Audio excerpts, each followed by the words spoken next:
ತನುವು ನಿನ್ನದು ಮನವು ನಿನ್ನದು, ತನುವು ನಿನ್ನದು ಮನವು ನಿನ್ನದು, ಎನ್ನ ಜೀವನ ಧನವು ನಿನ್ನದು. ನಾನು ನಿನ್ನವನೆಂಬ ಹೆಮ್ಮೆಯ ಋಣವು ಮಾತ್ರವೇ ನನ್ನದು. ತನು ನಿನ್ನದು ಮನವು ನಿನ್ನದು.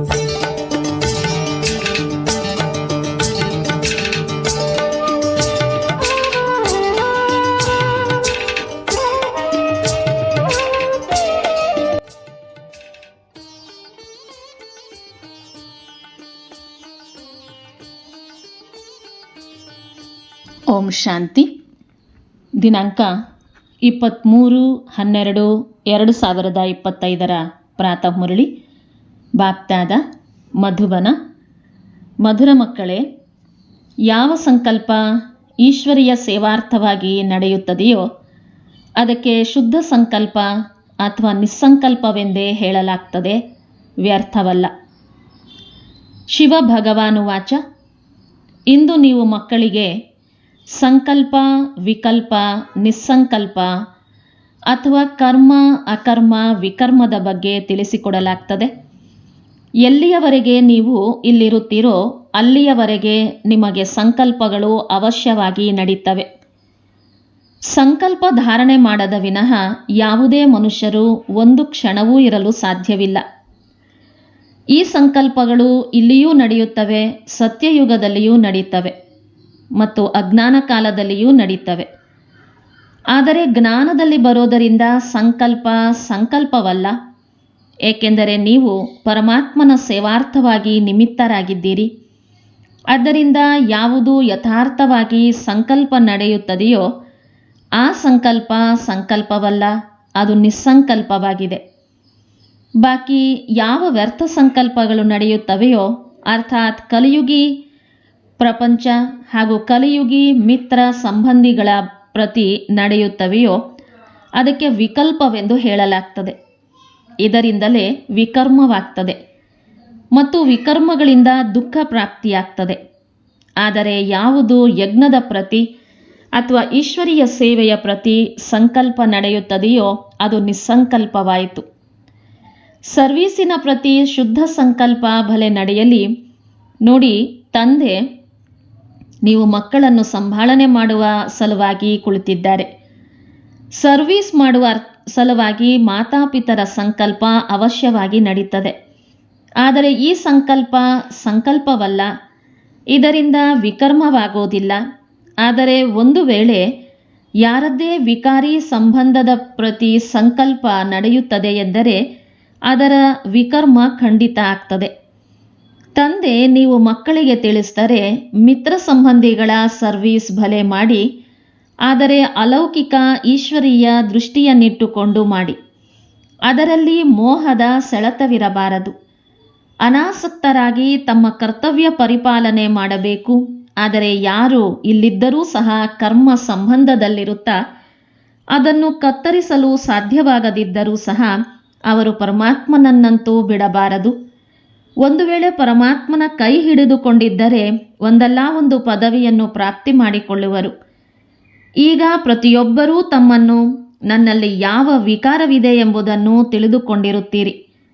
ಒಂದು ವೇಳೆ ಯಾರಲ್ಲಿ ಒಂದು ವಿಕಾರವಿದ್ದರೂ ಸಹ ಅವರು ಖಂಡಿತ ದೇಹಾಭಿಮಾನಿಯಾದರು. ಯಾರಲ್ಲಿ ವಿಕಾರವಿಲ್ಲವೋ ಅವರು ದೇಹಿ ಅಭಿಮಾನಿಯಾಗಿದ್ದಾರೆ. ಯಾರಲ್ಲಿ ಯಾವುದೇ ವಿಕಾರವಿದ್ದರೆ ಅವರು ಖಂಡಿತ ಶಿಕ್ಷೆಯನ್ನು ಅನುಭವಿಸುತ್ತಾರೆ. ಮತ್ತು ಯಾರು ವಿಕಾರಗಳಿಂದ ರಹಿತರಾಗಿದ್ದಾರೆಯೋ ಅವರು ಶಿಕ್ಷೆಗಳಿಂದ ಮುಕ್ತರಾಗ್ತಾರೆ.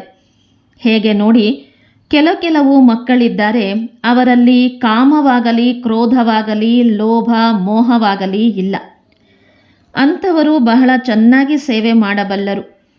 ಈಗ ಅವರ ಸ್ಥಿತಿ ಬಹಳ ಜ್ಞಾನ ವಿಜ್ಞಾನಮಯವಾಗಿದೆ. ಅದನ್ನಂತೂ ನೀವೆಲ್ಲರೂ ಸಹ ಮತ ಕೊಡುತ್ತೀರಿ. ಈಗ ಇದಂತೂ ಹೇಗೆ ನಾನು ತಿಳಿದುಕೊಂಡಿದ್ದೇನೆಯೋ ಹಾಗೆಯೇ ನೀವು ಮಕ್ಕಳು ಸಹ ತಿಳಿದುಕೊಂಡಿದ್ದೀರಿ.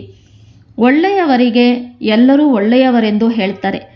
ಯಾರಲ್ಲಿ ಕೊರತೆಗಳಿರುವುದೋ ಅವರಿಗೆ ಎಲ್ಲರೂ ಅದೇ ಓಟನ್ನು ಕೊಡ್ತಾರೆ. ಈಗ ಇದನ್ನು ನಿಶ್ಚಯ ಮಾಡಿಕೊಳ್ಳಿ, ಯಾರಲ್ಲಿ ಯಾವುದೇ ವಿಕಾರವಿದ್ದರೆ ಅವರು ಸರ್ವಿಸ್ ಮಾಡಲು ಸಾಧ್ಯವಿಲ್ಲ. ಯಾರು ವಿಕಾರಗಳಿಂದ ರಹಿತರಾಗಿದ್ದಾರೆಯೋ ಅವರು ಸರ್ವಿಸ್ ಮಾಡಿ ಅನ್ಯರನ್ನು ತಮ್ಮ ಸಮಾನ ಮಾಡಿಕೊಳ್ಳುವರು. ಆದ್ದರಿಂದ ವಿಕಾರಗಳಿಂದ ಪೂರ್ಣ ವಿಜಯ ಬೇಕು, ವಿಕಲ್ಪಗಳ ಮೇಲೆ ವಿಜಯ ಬೇಕಾಗಿದೆ. ಈಶ್ವರಾರ್ಥ ಸಂಕಲ್ಪಕ್ಕೆ ನಿಸ್ಸಂಕಲ್ಪವೆನ್ನಲಾಗುವುದು. ವಾಸ್ತವದಲ್ಲಿ ಯಾವ ಸಂಕಲ್ಪ ನಡೆಯಲೇ ಇಲ್ಲವೋ, ಸುಖ ದುಃಖದಿಂದ ಭಿನ್ನರಾಗಿಬಿಡುವರೋ ಅದಕ್ಕೆ ನಿಸ್ಸಂಕಲ್ಪತೆ ಎಂದು ಹೇಳಲಾಗುವುದು. ಇದಂತೂ ಅಂತ್ಯದಲ್ಲಿ ಯಾವಾಗ ನೀವು ಲೆಕ್ಕಾಚಾರವನ್ನು ಮುಗಿಸಿ ಹೋಗುತ್ತೀರೋ ಅಲ್ಲಿ ಸುಖ ದುಃಖದಿಂದ ಭಿನ್ನ ಸ್ಥಿತಿಯಲ್ಲಿ ಹೋಗ್ತೀರಿ. ಆಗ ಯಾವುದೇ ಸಂಕಲ್ಪ ನಡೆಯೋದಿಲ್ಲ. ಆ ಸಮಯದಲ್ಲಿ ಕರ್ಮ ಅಕರ್ಮ ಎರಡರಿಂದಲೂ ದೂರ ಅಕರ್ಮಿ ಸ್ಥಿತಿಯಲ್ಲಿರ್ತೀರಿ. ಇಲ್ಲಿ ನಿಮಗೆ ಸಂಕಲ್ಪಗಳು ಅವಶ್ಯವಾಗಿ ನಡೆಯುವುದು, ಏಕೆಂದರೆ ನೀವು ಇಡೀ ಪ್ರಪಂಚವನ್ನು ಶುದ್ಧ ಮಾಡುವ ಸಲುವಾಗಿ ನಿಮಿತ್ತರಾಗಿದ್ದೀರಿ. ಅದಕ್ಕಾಗಿ ನಿಮಗೆ ಶುದ್ಧ ಸಂಕಲ್ಪಗಳು ಅವಶ್ಯವಾಗಿ ನಡೀತವೆ. ಸತ್ಯಯುಗದಲ್ಲಿ ಶುದ್ಧ ಸಂಕಲ್ಪ ನಡೆಯುವ ಕಾರಣ ಸಂಕಲ್ಪ ಸಂಕಲ್ಪವಲ್ಲ. ಕರ್ಮ ಮಾಡುತ್ತಲೂ ಕರ್ಮ ಬಂಧನವಾಗೋದಿಲ್ಲ. ತಿಳಿಯಿತೆ? ಈಗ ಕರ್ಮ ಅಕರ್ಮ ಮತ್ತು ವಿಕರ್ಮದ ಗತಿಯನ್ನು ಪರಮಾತ್ಮನೇ ತಿಳಿಸಬಲ್ಲರು. ಅವರೇ ವಿಕರ್ಮಗಳಿಂದ ಬಿಡಿಸುವವರಾಗಿದ್ದಾರೆ. ಈ ಸಂಗಮದಲ್ಲಿ ನಿಮಗೆ ಓದಿಸುತ್ತಿದ್ದಾರೆ. ಆದ್ದರಿಂದ ಮಕ್ಕಳೇ, ತಮ್ಮ ಮೇಲೆ ಬಹಳ ಎಚ್ಚರಿಕೆಯನ್ನಿಡಿ. ತನ್ನ ಲೆಕ್ಕಾಚಾರವನ್ನೂ ಸಹ ನೋಡ್ತಾ ಇರಿ. ಲೆಕ್ಕಾಚಾರಗಳನ್ನು ಮುಗಿಸುವುದಕ್ಕಾಗಿಯೇ ನೀವಿಲ್ಲಿಗೆ ಬಂದಿದ್ದೀರಿ ಅಂದ ಮೇಲೆ ಇಲ್ಲಿ ಬಂದ ಮೇಲೂ ಸಹ ಲೆಕ್ಕಾಚಾರಗಳನ್ನು ಮಾಡಿಕೊಳ್ತಾ ಅದರಿಂದ ಶಿಕ್ಷೆಯನ್ನು ಅನುಭವಿಸುವಂತಾಗಬಾರದು. ಈ ಗರ್ಭ ಜೈಲಿನ ಶಿಕ್ಷೆ ಏನೂ ಕಡಿಮೆಯಲ್ಲ. ಈ ಕಾರಣವೇ ಬಹಳ ಪುರುಷಾರ್ಥ ಮಾಡಬೇಕಾಗಿದೆ. ಈ ಗುರಿ ಬಹಳ ದೊಡ್ಡದಾಗಿದೆ. ಆದ್ದರಿಂದ ಎಚ್ಚರಿಕೆಯಿಂದ ನಡೆಯಬೇಕಾಗಿದೆ. ವಿಕಲ್ಪಗಳ ಮೇಲೆ ಖಂಡಿತ ವಿಜಯ ಗಳಿಸಬೇಕಾಗಿದೆ. ಈಗ ಎಲ್ಲಿಯ ತನಕ ನೀವು ವಿಕಲ್ಪಗಳ ಮೇಲೆ ಜಯಗಳಿಸಿದ್ದೀರಿ? ಎಲ್ಲಿಯವರೆಗೆ ಈ ನಿಸ್ಸಂಕಲ್ಪ ಅರ್ಥಾತ್ ಸುಖ ದುಃಖದಿಂದ ಭಿನ್ನ ಸ್ಥಿತಿಯಲ್ಲಿರ್ತೀರಿ ಎಂಬುದನ್ನು ನೀವು ತಮಗೆ ತಾವು ತಿಳಿದುಕೊಳ್ತಾ ಇರಿ. ಯಾರು ಸ್ವಯಂನ ಬಗ್ಗೆ ಅರಿತುಕೊಳ್ಳಲು ಸಾಧ್ಯವಿಲ್ಲವೋ ಅವರು ಮಮ್ಮ ಬಾಬಾರವರೊಂದಿಗೆ ಕೇಳಬಹುದು. ಏಕೆಂದರೆ ನೀವಂತೂ ಅವರ ವಾರಸುದಾರರಾಗಿದ್ದೀರಿ. ಆದ್ದರಿಂದ ಅವರು ಎಲ್ಲವನ್ನೂ ತಿಳಿಸಬಲ್ಲರು. ನಿಸ್ಸಂಕಲ್ಪ ಸ್ಥಿತಿಯಲ್ಲಿರೋದರಿಂದ ನೀವು ತಮ್ಮದಷ್ಟೇ ಅಲ್ಲ, ಯಾವುದೇ ವಿಕಾರಿಯ ವಿಕರ್ಮಗಳನ್ನು ಸಹ ನೀವು ಅದುಮಿ ಇಡಬಲ್ಲಿರಿ. ಯಾವುದೇ ಕಾಮಿ ಪುರುಷ ನಿಮ್ಮ ಮುಂದೆ ಬಂದರೂ ಸಹ ಆಗ ಅವರಿಗೆ ವಿಕಾರಿ ಸಂಕಲ್ಪ ನಡೆಯೋದಿಲ್ಲ. ಹೇಗೆ ಯಾವುದೇ ದೇವತೆಗಳ ಬಳಿ ಹೋದಾಗ ಅವರ ಮುಂದೆ ಎಂತಹ ವಸ್ತುಗಳು ಸಹ ಶಾಂತವಾಗ್ತಾರೆ, ಎಂತಹ ವ್ಯಕ್ತಿಗಳು ಸಹ ಶಾಂತವಾಗ್ತಾರೆ, ಹಾಗೆಯೇ ನೀವು ಸಹ ಗುಪ್ತ ರೂಪದಲ್ಲಿ ದೇವತೆಗಳಾಗಿದ್ದೀರಿ. ನಿಮ್ಮ ಮುಂದೆಯೂ ಯಾರದ್ದೇ ವಿಕಾರಿ ಸಂಕಲ್ಪ ನಡೆಯಲು ಸಾಧ್ಯವಿಲ್ಲ. ಆದರೆ ಇಂತಹ ಅನೇಕ ಕಾಮಿ ಪುರುಷರಿರ್ತಾರೆ. ಯಾರದ್ದು ಒಂದು ವೇಳೆ ಕೆಲವು ಸಂಕಲ್ಪಗಳು ನಡೆದರೂ ಸಹ ಅದು ನಿಮ್ಮ ಮೇಲೆ ಪ್ರಭಾವ ಬೀರೋದಿಲ್ಲ. ನೀವು ಯೋಗಯುಕ್ತರಾಗಿ ನಿಂತಿದ್ದಾಗ ಮಾತ್ರ. ನೋಡಿ ಮಕ್ಕಳೇ, ನೀವಿಲ್ಲಿ ಪರಮಾತ್ಮನಿಗೆ ವಿಕಾರಗಳ ಆಹುತಿ ಕೊಡಲು ಬಂದಿದ್ದೀರಿ. ಆದರೆ ಕೆಲವರು ನಿಯಮಾನುಸಾರವಾಗಿ ಇನ್ನೂ ಆಹುತಿಯನ್ನು ನೀಡಿಲ್ಲ.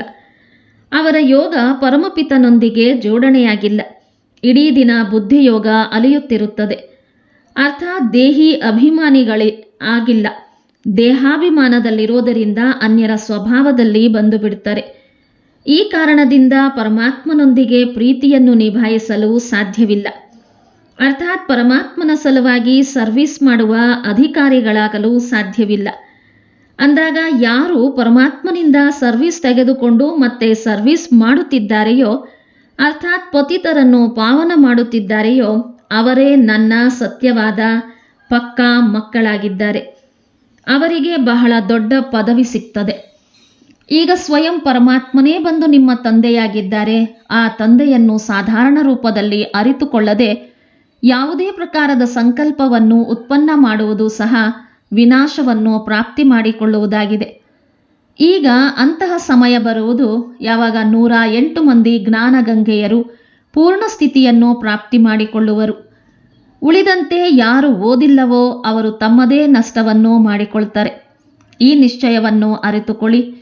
ಯಾರು ಈ ಈಶ್ವರೀಯ ಯಜ್ಞದಲ್ಲಿ ಬಚ್ಚಿಟ್ಟುಕೊಂಡು ಕೆಲಸ ಮಾಡುತ್ತಾರೆಂದರೆ ಅವರನ್ನು ಸರ್ವಜ್ಞನಾದ ತಂದೆ ನೋಡ್ತಾರೆ. ಅವರು ಮತ್ತೆ ತನ್ನ ಸಾಕಾರ ಸ್ವರೂಪ ತಂದೆಗೆ ಸಾವಧಾನವನ್ನು ಕೊಡುವ ಸಲುವಾಗಿ ಟಚ್ ಕೊಡ್ತಾರೆ. ಆದ್ದರಿಂದ ಯಾವುದೇ ಮಾತನ್ನು ಮುಚ್ಚಿಡಬಾರದು. ಭಲೆ ತಪ್ಪುಗಳಾಗ್ತವೆ, ಆದರೆ ಅವನ್ನು ತಿಳಿಸಿದಾಗಲೇ ಮುಂದೆ ನೀವು ಅದರಿಂದ ಮುಕ್ತರಾಗ್ತೀರಿ. ಆದ್ದರಿಂದ ಮಕ್ಕಳೇ, ಎಚ್ಚರಿಕೆಯಿಂದ ಇರಿ. ಮಕ್ಕಳು ಮೊದಲು ತಮ್ಮನ್ನು ನಾನು ಯಾರು, ವಾಟ್ ಐ ಆಮ್ ಎಂಬುದನ್ನು ತಿಳಿದುಕೊಳ್ಳಬೇಕು. ನಾನು ಎಂದು ಶರೀರಕ್ಕೆ ಹೇಳೋದಿಲ್ಲ, ಆತ್ಮಕ್ಕೆ ನಾನು ಎಂದು ಹೇಳ್ತಾರೆ. ನಾನಾತ್ಮ ಎಲ್ಲಿಂದ ಬಂದಿದ್ದೇನೆ, ಯಾರ ಸಂತಾನನಾಗಿದ್ದೇನೆ, ನಾನಾತ್ಮ ಪರಮಪಿತ ಪರಮಾತ್ಮನ ಸಂತಾನನಾಗಿದ್ದೇನೆಂದು ಯಾವಾಗ ಅರ್ಥವಾಗುವುದೋ ಆಗ ತನ್ನ ತಂದೆಯನ್ನು ನೆನಪು ಮಾಡೋದರಿಂದ ಖುಷಿ ಬಂದು ಬಿಡುವುದು. ಮಕ್ಕಳಿಗೆ ಯಾವಾಗ ತನ್ನ ತಂದೆಯ ಬಗ್ಗೆ ಅರಿತುಕೊಳ್ಳುವರೋ ಆಗ ಖುಷಿಯಾಗ್ತದೆ. ಎಲ್ಲಿಯವರೆಗೆ ಚಿಕ್ಕವರಾಗಿರುವರೋ ತಂದೆಯ ಬಗ್ಗೆ ಅರಿತುಕೊಳ್ಳುವುದಿಲ್ಲವೋ ಅಲ್ಲಿಯವರೆಗೆ ಇಷ್ಟು ಖುಷಿ ಇರೋದಿಲ್ಲ. ಹೇಗೆ ದೊಡ್ಡವರಾಗ್ತಾ ಹೋದಂತೆ ತಂದೆಯ ಬಗ್ಗೆ ಪೂರ್ಣ ಅರ್ಥವಾಗ್ತಾ ಹೋದಾಗ ಆ ನಶೆ, ಆ ಖುಷಿ ಏರುತ್ತಾ ಹೋಗ್ತದೆ. ಅಂದಾಗ ಮೊದಲು ಅವರ ಪರಿಚಯವನ್ನು ತಿಳಿದುಕೊಳ್ಳಬೇಕಾಗಿದೆ. ನಮ್ಮ ತಂದೆ ಯಾರು, ಅವರು ಎಲ್ಲಿರುತ್ತಾರೆ? ಒಂದು ವೇಳೆ ಆತ್ಮ ಪರಮಾತ್ಮನಲ್ಲಿ ಲೀನವಾಗಿ ಬಿಡುತ್ತದೆ ಎಂದು ಹೇಳುವುದಾದರೆ ಆತ್ಮ ವಿನಾಶಿಯಾಗುವುದು. ಅಂದ ಮೇಲೆ ಖುಷಿ ಯಾರಿಗೆ ಆಗುವುದು? ನಿಮ್ಮ ಬಳಿ ಹೊಸ ಜಿಜ್ಞಾಸುಗಳು ಬಂದರೆ ಅವರನ್ನು ಪ್ರಶ್ನೆ ಮಾಡಿ, ನೀವಿಲ್ಲಿ ಏನನ್ನು ಓದುತ್ತೀರಿ? ಇದರಿಂದ ನಿಮಗೆ ಯಾವ ಪದವಿ ಸಿಗ್ತದೆ? ಆ ಕಾಲೇಜುಗಳಲ್ಲಿ ಓದುವವರಂತೂ ನಾವು ಡಾಕ್ಟರ್ ಆಗ್ತಿದ್ದೇವೆ, ಇಂಜಿನಿಯರ್ ಆಗ್ತಿದ್ದೇವೆ ಎಂದು ಹೇಳ್ತಾರೆ. ಆಗ ಇವರು ಖಂಡಿತ ಓದುತ್ತಿದ್ದಾರೆಂದು ಅವರ ಮೇಲೆ ವಿಶ್ವಾಸವನ್ನಿಡುತ್ತಾರಲ್ಲವೇ? ಇಲ್ಲಿಯೂ ಸಹ ವಿದ್ಯಾರ್ಥಿಗಳು ಹೇಳ್ತೀರಿ, ಇದು ದುಃಖದ ಪ್ರಪಂಚವಾಗಿದೆ, ಇದಕ್ಕೆ ನರಕ, ಹೆಲ್ ಅಥವಾ ಭೂತಗಳ ಪ್ರಪಂಚವೆಂದು ಹೇಳ್ತಾರೆ. ಅದಕ್ಕೆ ವಿರುದ್ಧವಾಗಿ ಹೆವೆನ್ ಅಥವಾ ದೈವಿ ಪ್ರಪಂಚವಿದೆ, ಅದಕ್ಕೆ ಸ್ವರ್ಗವೆಂದು ಹೇಳಲಾಗುವುದು. ಇದನ್ನಂತೂ ಎಲ್ಲರೂ ತಿಳಿದುಕೊಂಡಿದ್ದೀರಿ ಅಥವಾ ತಿಳಿದುಕೊಳ್ಳಲೂಬಹುದು. ಈಗ ಆ ಸ್ವರ್ಗವಿಲ್ಲ, ಇದು ನರಕವಾಗಿದೆ ಅಥವಾ ದುಃಖದ ಪ್ರಪಂಚವಾಗಿದೆ, ಪಾಪಾತ್ಮರ ಪ್ರಪಂಚವಾಗಿದೆ.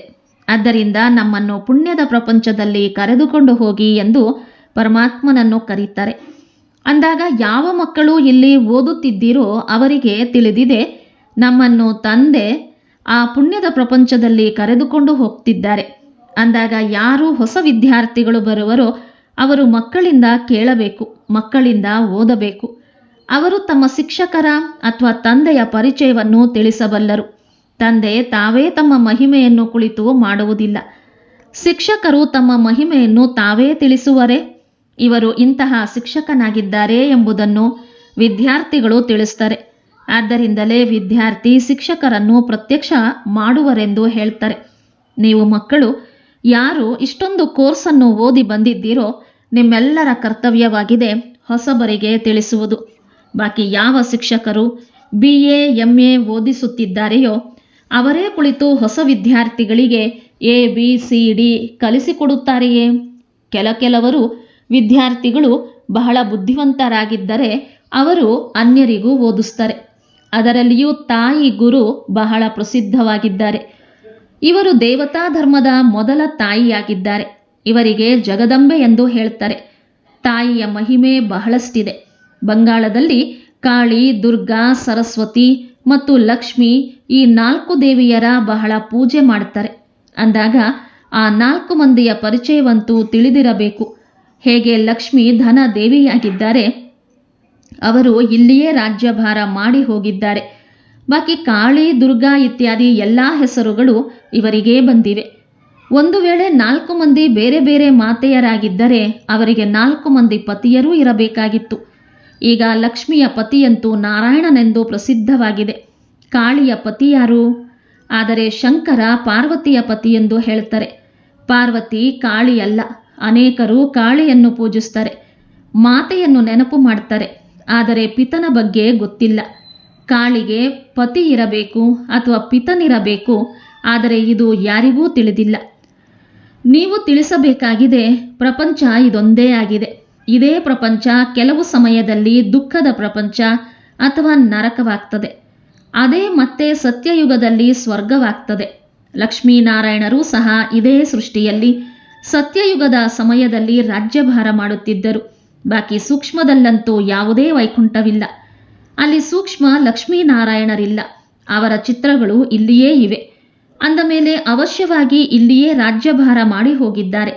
ಆಟವೆಲ್ಲವೂ ಈ ಸಾಕಾರ ಪ್ರಪಂಚದಲ್ಲಿಯೇ ನಡೀತದೆ.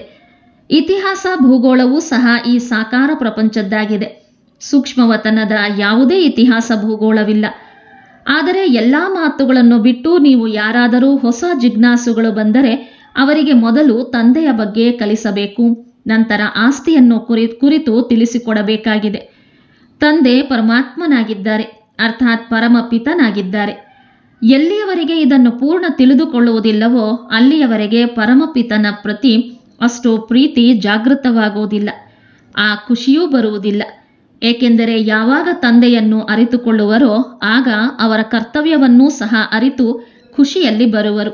ಅಂದಾಗ ಈ ಮೊಟ್ಟ ಮೊದಲ ಮಾತನ್ನು ತಿಳಿದುಕೊಳ್ಳುವುದರಲ್ಲಿಯೇ ಖುಷಿಯಿದೆ.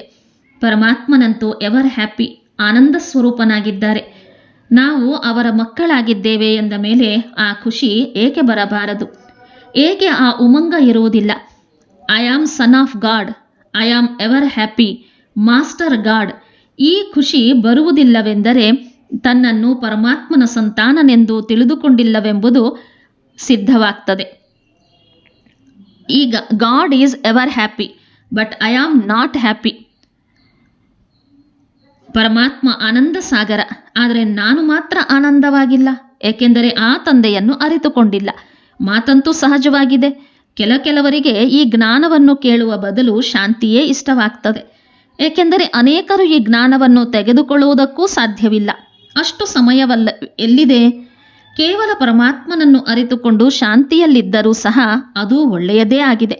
ಹೇಗೆ ಸನ್ಯಾಸಿಗಳು ಸಹ ಪರ್ವತಗಳ ಗುಹೆಗಳಲ್ಲಿ ಹೋಗಿ ಪರಮಾತ್ಮನ ನೆನಪಿನಲ್ಲಿ ಕುಳಿತುಕೊಳ್ತಾರೆ, ಹಾಗೆಯೇ ಪರಮಪಿತ ಪರಮಾತ್ಮನ ಆ ಪರಂಜ್ಯೋತಿಯ ನೆನಪಿನಲ್ಲಿರುವುದು ಸಹ ಒಳ್ಳೆಯದೇ ಆಗಿದೆ. ಅವರ ನೆನಪಿನಿಂದ ಸನ್ಯಾಸಿಗಳೂ ಸಹ ನಿರ್ವಿಕಾರಿಗಳಾಗ್ತಾರೆ. ಆದರೆ ಮನೆಯಲ್ಲಿ ಕುಳಿತೇ ಅವರು ನೆನಪು ಮಾಡಲು ಸಾಧ್ಯವಿಲ್ಲ.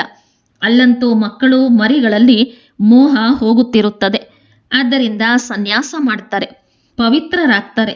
ಅಂದಾಗ ಅದರಲ್ಲಿಯೂ ಸುಖವಿದೆಯಲ್ಲವೇ? ಸನ್ಯಾಸಿಗಳು ಎಲ್ಲರಿಗಿಂತ ಒಳ್ಳೆಯವರಾಗಿದ್ದಾರೆ. ಆದಿದೇವನೂ ಸನ್ಯಾಸಿಯಾದರಲ್ಲವೇ? ಇಲ್ಲಿ ಮುಂದೆ ಆದಿದೇವನ ಮಂದಿರ ನಿಂತಿದೆ. ಅಲ್ಲಿ ತಪಸ್ಸು ಮಾಡ್ತಿದ್ದಾರೆ.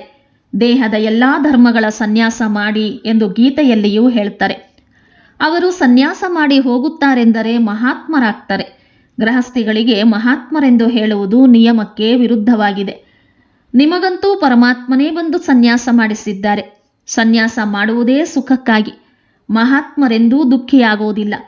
ರಾಜರೂ ಸಹ ಸನ್ಯಾಸ ಮಾಡುತ್ತಾರೆಂದರೆ ಕಿರೀಟ ಇತ್ಯಾದಿಗಳೆಲ್ಲವನ್ನೂ ತೆಗೆದು ಎಸೆಯುತ್ತಾರೆ. ಹೇಗೆ ಗೋಪಿಚಂದರು ಸನ್ಯಾಸ ಮಾಡಿದರು ಅಂದ ಮೇಲೆ ಅವಶ್ಯವಾಗಿ ಇದರಲ್ಲಿ ಸುಖವಿದೆ. ಒಳ್ಳೆಯದು. ಮಧುರಾತಿ ಮಧುರ. ಅಗಲಿ ಹೋಗಿ ಮರಳಿ ಸಿಕ್ಕಿರುವ ಮಕ್ಕಳ ಪ್ರತಿ ಮಾತಾ ಪಿತಾ ಬಾಪ್ ದಾದಾರವರ ನೆನಪು, ಪ್ರೀತಿ ಹಾಗೂ ಸುಪ್ರಭಾತ. ಆತ್ಮಿಕ ಮಕ್ಕಳಿಗೆ ಆತ್ಮಿಕ ತಂದೆಯ ನಮಸ್ತೆ. ಆತ್ಮಿಕ ಮಕ್ಕಳ ಆತ್ಮಿಕ ತಂದೆಗೆ ನಮಸ್ತೆ, ನಮಸ್ತೆ, ನಮಸ್ತೆ. ಧಾರಣೆಗಾಗಿ ಮುಖ್ಯಾಂಶಗಳು. ಯಾವುದೇ ಉಲ್ಟಾ ಕರ್ಮವನ್ನು ಬಚ್ಚಿಟ್ಟುಕೊಂಡು ಮಾಡಬಾರದು. ಬಾಪ್ದಾದಾರವರಿಂದ ಯಾವುದೇ ಮಾತನ್ನು ಮುಚ್ಚಿಡಬಾರದು. ಬಹಳ ಬಹಳ ಎಚ್ಚರವಾಗಿರಬೇಕಾಗಿದೆ. ವಿದ್ಯಾರ್ಥಿ ಶಿಕ್ಷಕರನ್ನು ಪ್ರತ್ಯಕ್ಷ ಮಾಡುವರು. ಏನನ್ನು ಓದಿದ್ದೀರೋ ಅದನ್ನು ಅನ್ಯರಿಗೂ ಓದಿಸಬೇಕಾಗಿದೆ. ನಾವು ಆನಂದ ಸಾಗರ ತಂದೆಯ ಮಕ್ಕಳಾಗಿದ್ದೇವೆ. ಈ ಸ್ಮೃತಿಯಿಂದ ಅಪಾರ ಖುಷಿಯಲ್ಲಿರಬೇಕು. ವರದಾನ. ವಿಕಾರ ರೂಪಿ ಸರ್ಪವನ್ನು ಸಹ ಶಯನ ಮಾಡಿಕೊಳ್ಳುವಂತಹ ವಿಷ್ಣುವಿನ ಸಮಾನ ಸದಾ ವಿಜಯಿ ನಿಶ್ಚಿಂತ ಭವ. ವಿಷ್ಣುವನ್ನು ಶೇಷ ಶಯನನಾಗಿ ತೋರಿಸ್ತಾರೆ. ಇದು ನೀವು ವಿಜಯಿ ಮಕ್ಕಳ ಸಹಜ ಯೋಗಿ ಜೀವನದ ನೆನಪಾರ್ಥವಾಗಿದೆ. ಸಹಜ ಯೋಗದ ಮುಖಾಂತರ ವಿಕಾರ ರೂಪಿ ಸರ್ಪವೂ ಸಹ ಅಧೀನವಾಗುವುದು. ಯಾವ ಮಕ್ಕಳು ವಿಕಾರ ರೂಪಿ ಸರ್ಪದ ಮೇಲೆ ವಿಜಯ ಪ್ರಾಪ್ತಿ ಮಾಡಿಕೊಂಡು ಅದನ್ನು ಆರಾಮದ ಶಯ್ಯೆಯನ್ನಾಗಿ ಮಾಡಿಕೊಳ್ತಾರೆ ಅವರು ಸದಾ ವಿಷ್ಣುವಿನ ಸಮಾನ ಹರ್ಷಿತ ಹಾಗೂ ನಿಶ್ಚಿಂತರಾಗಿರ್ತಾರೆ. ಆದ್ದರಿಂದ ಸದಾ ಈ ಚಿತ್ರವನ್ನು ನಿಮ್ಮ ಮುಂದೆ ನೋಡಿ, ವಿಕಾರಗಳ ಅಧೀನ ಮಾಡಿಕೊಂಡಿರುವ ಅಧಿಕಾರಿಯಾಗಿದ್ದೇನೆ. ಆತ್ಮ ಸದಾ ಆರಾಮದ ಸ್ಥಿತಿಯಲ್ಲಿ ನಿಶ್ಚಿಂತವಾಗಿದೆ. ಸುವಾಕ್ಯ: ಬಾಲಕ ಮತ್ತು ಮಾಲೀಕತನದ ಬ್ಯಾಲೆನ್ಸ್ನಿಂದ ಪ್ಲಾನ್ ಅನ್ನು ಪ್ರಾಕ್ಟಿಕಲ್ನಲ್ಲಿ ತನ್ನಿ. ಅವ್ಯಕ್ತ ಸೂಚನೆ: ಈಗ ಸಂಪನ್ನ ಅಥವಾ ಕರ್ಮಾತೀತರಾಗುವುದರಲ್ಲಿ ತತ್ಪರರಾಗಿರಿ. ತಮ್ಮ ಪ್ರತಿ ಕರ್ಮೇಂದ್ರಿಯದ ಶಕ್ತಿಗೆ ಸೂಚನೆ ಕೊಡಿ. ಆಗ ಸೂಚನೆಯಿಂದಲೇ ಹೇಗೆ ಬೇಕೋ ಹಾಗೆ ನಡೆಸಬಹುದು. ಈ ರೀತಿ ಕರ್ಮೇಂದ್ರಿಯ ಜೀತಾಗಿ, ಆಗ ನಂತರ ಪ್ರಕೃತಿ ಜೀತಾಗಿ ಕರ್ಮಾತೀತ ಸ್ಥಿತಿಯ ಆಸನಧಾರಿಯೇ ವಿಶ್ವ ರಾಜ್ಯಾಧಿಕಾರಿಯಾಗುವರು. ಪ್ರತಿ ಕರ್ಮೇಂದ್ರಿಯ ಮಾಲೀಕರೇ ಹಾಜರಾಗಿದ್ದೇವೆ ಎನ್ನುತ್ತಾ ನಡೆಯಿರಿ. ನೀವು ರಾಜ್ಯಾಧಿಕಾರಿಯ ಸದಾ ಸ್ವಾಗತ ಅರ್ಥಾತ್ ನಮಸ್ತೆ ಮಾಡುತ್ತಿರಲಿ. ಆಗ ಕರ್ಮಾತೀತರಾಗಲು ಸಾಧ್ಯ. ಇಂದಿನ ಮುರಳಿಯ ಪ್ರಶ್ನೋತ್ತರ: ವಿಕರ್ಮಗಳಿಂದ ಮುಕ್ತರಾಗಲು ಯಾವ ಕರ್ತವ್ಯ ಪಾಲನೆ ಮಾಡುತ್ತಲೂ ಅನಾಸಕ್ತರಾಗಿರಬೇಕು? ಮಿತ್ರ ಸಂಬಂಧಿಗಳ ಸರ್ವೀಸ್ ಭಲೆ ಮಾಡಿ, ಆದರೆ ಅಲೌಕಿಕ ಈಶ್ವರೀಯ ದೃಷ್ಟಿಯನ್ನಿಟ್ಟುಕೊಂಡು ಮಾಡಿ. ಅವರಲ್ಲಿ ಮೋಹದ ಸೆಳೆತ ಇರಬಾರದು. ಒಂದು ವೇಳೆ ಯಾವುದೇ ವಿಕಾರಿ ಸಂಬಂಧದಿಂದ ಸಂಕಲ್ಪ ನಡೆದರೂ ಸಹ ಅದು ವಿಕರ್ಮವಾಗುತ್ತದೆ. ಆದ್ದರಿಂದ ಅನಾಸಕ್ತರಾಗಿ ಕರ್ತವ್ಯ ಪಾಲನೆ ಮಾಡಿ. ಎಷ್ಟು ಸಾಧ್ಯವೋ ಆತ್ಮಾಭಿಮಾನಿಯಾಗಿರುವ ಪುರುಷಾರ್ಥ ಮಾಡಿ. ಒಳ್ಳೆಯದು. ಓಂ ಶಾಂತಿ.